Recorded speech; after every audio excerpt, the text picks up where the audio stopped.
Alright, ladies and gentlemen, Fabs in the house, and welcome back to the channel. Something pretty cool inside this pouch right over here from Rod Olson Knives. I got a nice redemption here with me for a quick review, but as usual, guys, don't forget to check out what's in the description. Check out Fablades.com and check out @Fablades on Instagram and let me know what you guys think about this fella, about those toys, about everything. So this is a nice knife made in Canada. Comes with this Maxpedition pouch, which is padded, velcroed, and it's made of nylon. You get your certificate of authenticity and you get your redemption flipper knife right over here. Look at this guy.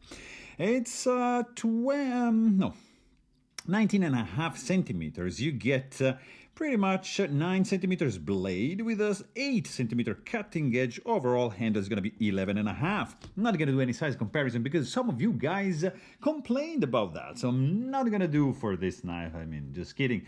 I'll do some size comparison, not in this case because you already know the size. This is a nice button lock.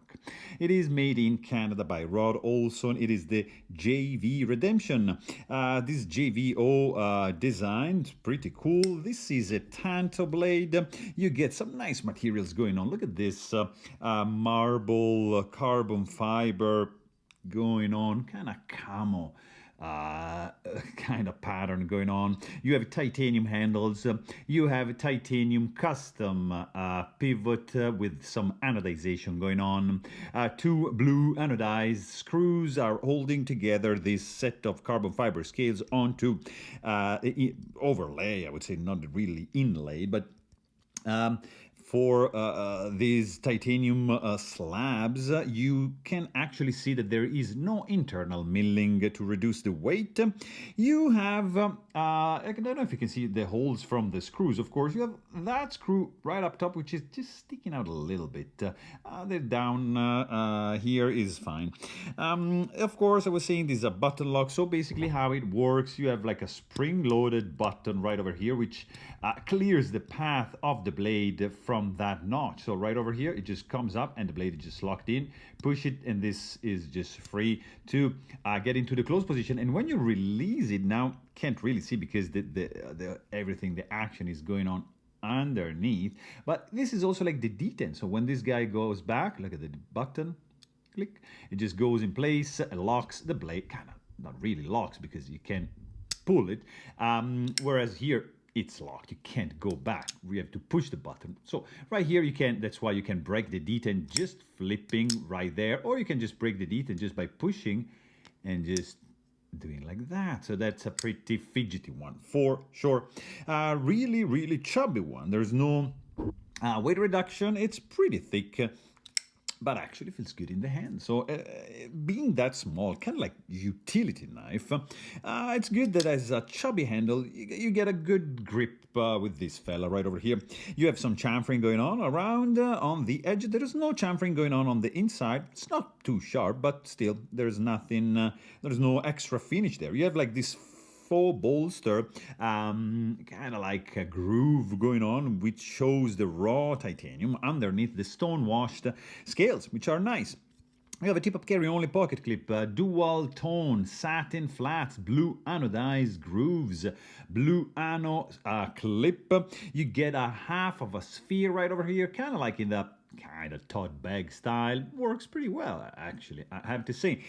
This much knife is going to be sticking out from your pocket. Simple construction. You have to remove these scales to access the screws going through the back spacer, which is actually Dama steel, matching, of course, this beautiful dense pattern for the twist of this Dama steel blade. Really interesting.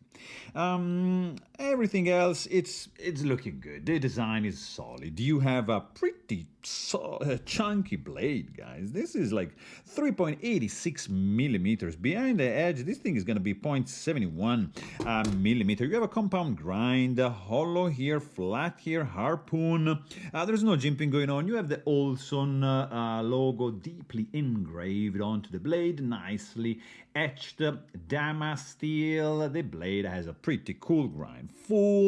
This is a full finger choil, absolutely useful. There's no jimping. I would have liked some jimping right over here, but it's fine. Not a biggie. Plenty of room to sharpen this knife, which has a thick stock, but it's like a beast of a knife. You have some nice jimping going on the flipper tab. So yeah, nice grippy action right over there. Snaps quickly. This guy is on the other side. You have nothing going on. So pretty cool looking blade. The sound that this fella makes. Look at that. Thwack and cling, and thwack and cling. So you also hear like this, which is the button stick. This is a brand new knife, so it has been flipped like a handful of times. Not a handful, maybe like a bunch, but still it needs to break in. And this thing, as you use it, is likely to go away. So it's not like a huge stick. It's just audible, not bothering like me whatsoever, but still it's there. Just thought to mention that because of the sound. This is gorgeous. I think it's great. And I mean, guys, the fidget factor is just through the roof because it's a button lock, and it's I mean, it's just I mean, it's one of the most fidgety knives ever, right? Let's also check the weight of this fella right over here, because it's yeah, it's not like super light because the stock is thick. The scales are 162 grams, which means 5.73 ounces if you're using Imperial system. So it's not a lightweight one for sure. It's kind of chubby. It's well built. You know, no, this feels solid as a rock. Like, there's nothing moving. This is a very, very solid chunk of titanium, carbon fiber, and damasteel. This thing feels good in the head. I really don't feel any hot spots. It's just a little bit too short for my hand to do some like strong cut, but just like for the push cut, it's gonna be piercing, it's gonna be shredding. So it is good. It feels good. It's chubby. It's rounded off. It's a little bit too short to grip a little bit more, but still not too slippery because of these ridges going on over here.